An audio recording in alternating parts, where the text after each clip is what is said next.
Hello guys, ఈరోజు నేనైతే healthy and tasty recipe అయితే చూపిస్తున్నా. అది ఏంటంటే ఉల్లి పొరక గుడ్డు కూర అనమాట. సో నేను లాస్ట్ టైం ఉల్లి పొరక కర్రీ చేసినప్పుడు చాలామంది కింద కామెంట్ చేసినారు, దీంట్లో ఎగ్ కూడా వేస్తే టేస్ట్ బాగుంటుంది అన్నట్టు. సో ఈరోజు అయితే నేనైతే ట్రై చేయబోతున్నాను అనమాట. ఫస్ట్ ఆఫ్ ఆల్ నేనైతే ఇంట్లో వాళ్ళని అడిగిన, మీరు తింటా అంటేనే నేను చేస్తాను. ఎందుకంటే నేను ఎగ్ తినను కాబట్టి వాళ్ళని అడిగిన తర్వాత నేనైతే ట్రై చేస్తాను అనమాట.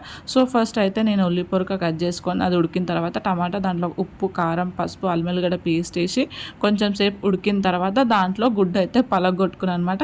నాకు గుడ్డు కూడా పలగొట్టడం రాదు. ఫస్ట్ అయితే దాంట్లో కింద కూడా పడిపోయింది. ఇంకా సెకండ్ టైం అయితే ఇంకా మంచిగా వచ్చిందనమాట. ఇంకా మంచిగా కలుపుకున్న ఒక 5 మినిట్స్ తర్వాత దగ్గరికి అయిపోయింది.